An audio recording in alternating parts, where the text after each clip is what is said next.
পৃথিবীর এমন একটি দ্বীপ আছে যেখানে আজও সময় যেন ৬০,০০০ বছর আগে থেমে আছে।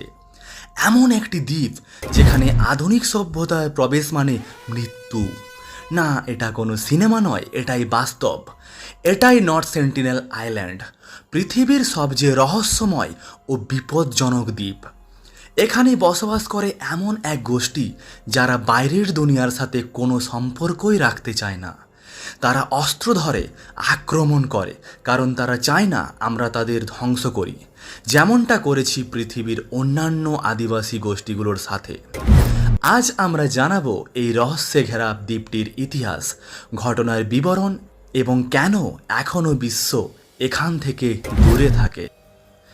নর্থ সেন্টিনেল আইল্যান্ড বঙ্গোপসাগরের আন্দামান দ্বীপপুঞ্জের অন্তর্গত। এটি ভারতের আন্দামান ও নিকোবর দ্বীপপুঞ্জের অংশ, কিন্তু এটি ভারতের আইন অনুযায়ী পুরোপুরি নিষিদ্ধ এলাকা। এই দ্বীপটির আয়তন মাত্র ৬০,০০০ বর্গ কিলোমিটার। চারপাশে ঘন জঙ্গলে ঘেরা হ্রদ এবং সৈকত। দ্বীপটি যতটা ছোট, তার রহস্য ততটাই বড়। এই দ্বীপে বসবাস করে সেন্টিনেলিজ নামক এক আদিবাসী গোষ্ঠী। তারা বিশ্বের সবচেয়ে পৃথক ও বিচ্ছিন্ন জনগোষ্ঠীগুলোর মধ্যে একটি। বিজ্ঞানীরা বিশ্বাস করেন তারা প্রায় ৫০,০০০ থেকে ৬০,০০০ বছর আগে আফ্রিকা থেকে এসে এই দ্বীপে বসতি স্থাপন করেছিলেন। তখন থেকে আজ পর্যন্ত তারা সম্পূর্ণরূপে আধুনিক সভ্যতা থেকে বিচ্ছিন্ন। এই গোষ্ঠীর সাথে বহুবার যোগাযোগের চেষ্টা করা হয়েছে। ১৮৮০ সালে ব্রিটিশ এক্সপ্লোরার ম্যারিস ডিভার পোর্টম্যান প্রথম এই দ্বীপে পা রাখেন। তিনি তাদের ৪ জনকে ধরে নিয়ে যান, ২ জন বৃদ্ধ ও ২টি শিশু। কিন্তু আধুনিক রোগে আক্রান্ত হয়ে বৃদ্ধরা মারা যান। শিশুদের ফিরিয়ে দেওয়া হয় দ্বীপে। এরপর থেকেই সেন্টিনেলিজদের মধ্যে বাইরের মানুষের প্রতি এক ধরনের ঘৃণা তৈরি হয়। তারা মনে করে বাইরের মানুষ মানেই বিপদ। এরপর ১৯৭০, ১৯৮০ এবং ১৯৯১ সালে ভারত সরকার ও ন্যাশনাল জিওগ্রাফিক সহ অনেক দল খাবার এবং উপহার ও শান্তির বার্তা নিয়ে দ্বীপের কাছে যায়, কিন্তু তাদের তীর ছুঁড়ে প্রতিক্রিয়া জানায়। তাদের চোখে আমরা শত্রু, আক্রমণকারী। ভারতের বিখ্যাত নৃবিজ্ঞানী টি.এন. পণ্ডিত ১৯৭০-এর দশকে একাধিকবার দ্বীপে গিয়েছিলেন। তিনি শান্তিপূর্ণভাবে সেন্টিনেলিজদের পর্যবেক্ষণ করেন, খাবার, ফলমূল ও ধাতব জিনিস রেখে আসতেন। একবার তারা একটু দূর থেকে তাকিয়েছিল, আর একবার হাত নাড়িয়ে বিদায় পর্যন্ত তাকে জানিয়েছিল, কিন্তু কখনোই তারা ঘনিষ্ঠভাবে যোগাযোগে রাজি হয়নি। পণ্ডিত বলেছিলেন তারা জানে কিভাবে বেঁচে থাকতে হয়, আমাদের সাহায্যের দরকার নেই তাদের। ২০১৮ সালের নভেম্বর একজন আমেরিকান মিশনারি জন অ্যালেন চাও গোপনে নৌকো ভাড়া করে এই দ্বীপে পৌঁছান। তার উদ্দেশ্য ছিল তাদের কাছে বাইবেল প্রচার করা, অর্থাৎ ধর্ম প্রচার করা। কিন্তু সেন্টিনেলিজদের জন্য তিনি একজন অনুপ্রবেশকারী ছিলেন। তিনি সেখানে গিয়েই তীরের আঘাতে মারা যান। ভারত সরকার উদ্ধার পর্যন্ত করতে যায়নি সেই মৃতদেহকে, কারণ সেখানে প্রবেশ মানেই মৃত্যু। এই ঘটনা পুরো পৃথিবীকে নাড়িয়ে তোলে। প্রশ্ন ওঠে, আধুনিক যুগে এমনই বিচ্ছিন্ন গোষ্ঠী কিভাবে এখনও টিকে আছে?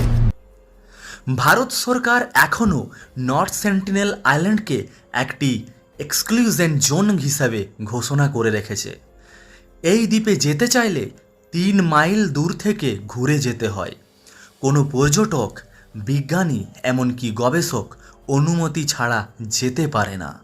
এমনকি ড্রোন বা স্যাটেলাইট দিয়ে নজরদারি সীমিত, কারণ তারা রোগ প্রতিরোধ দুর্বল। আমাদের কোনো সাধারণ সর্দি বা ইনফ্লুয়েঞ্জা তাদের ধ্বংস করে দিতে পারে। তাদের জীবনযাত্রা রহস্যময় মোড়া। তারা কি খায়, কি বসবাস করে, কিভাবে তারা জীবনযাপন করে, সব কিছুই অনুমান ভিত্তিক। তারা পশু শিকার করে, মাছ ধরে, ফলমূল খায়। তাদের ঘর মাটি পাতা দিয়ে তৈরি। তারা তীর, ধনুক ও লাঠি ব্যবহার করে। শিকার ও আত্মরক্ষার জন্য কোনোই প্রযুক্তি নেই তাদের জন্য। কোনো আধুনিক কাপড় নেই, অথচ তারা টিকে আছে এই সভ্যতায় হাজার হাজার বছর ধরে। এটা শুধু ভয় নয়, এটা আত্মরক্ষার একটি প্রাচীন পন্থা। বহু আদিবাসী গোষ্ঠীকে ধ্বংস করেছে এই সভ্য সমাজ। তাদের জমি দখল, ধর্মান্তর, রোগ, যুদ্ধ সব কিছুই ধ্বংস এনেছে। সেন্টিনেলরা তাদের অস্তিত্ব রক্ষা করতে চায়। তারা হয়তো বুঝে গেছে বাইরের মানুষের উন্নয়ন মানে তাদের জন্য বিলুপ্তি। অনেকেই বলেন আমাদের উচিত তাদের জন্য সাহায্য করা, আবার অনেকেই বলেন তাদের অধিকার, তারা যেমন আছে তাদের সেইভাবেই থাকতে দিন। এই আধুনিক পৃথিবীতে যেখানে সবাই ইন্টারনেট আর প্রযুক্তির ভেতরে বন্দী, সেখানে একটি জাতি আজও প্রকৃতির কোলে অস্তিত্ব রক্ষার জন্য লড়ে বেড়াচ্ছে। তারা আমাদের মতো উন্নত নয় হয়তো, কিন্তু তারা স্বাধীন। এটাই নর্থ সেন্টিনেল আইল্যান্ড এর আসল গল্প। একটি জাতি, একটি দ্বীপ যারা আজও ইতিহাস হয়ে বেঁচে আছে। তাদের কি বাঁচতে দেওয়া হবে, নাকি একদিন আমরা পৌঁছে যাব সেই দ্বীপে, ধ্বংস করতে, উন্নয়ন দিতে? সেই প্রশ্নের উত্তর হয়তো ইতিহাস হয়েই রয়ে যাবে। হ্যালো বন্ধুরা, এই ভিডিওটি যদি একটুও আপনাদের জন্য রোমাঞ্চ জাগাতে সাহায্য করেছে, তাহলে অবশ্যই আমাদের এই রোমাঞ্চকথা চ্যানেলটি সাবস্ক্রাইব করুন। আর যদি ভিডিওটা খুবই ভালো লেগেছে, অবশ্যই একটি লাইক অবশ্যই করুন। দেখা হচ্ছে পরবর্তী কোনো ভিডিওতে। ততক্ষণ ভালো থাকুন, সুস্থ থাকুন। ধন্যবাদ।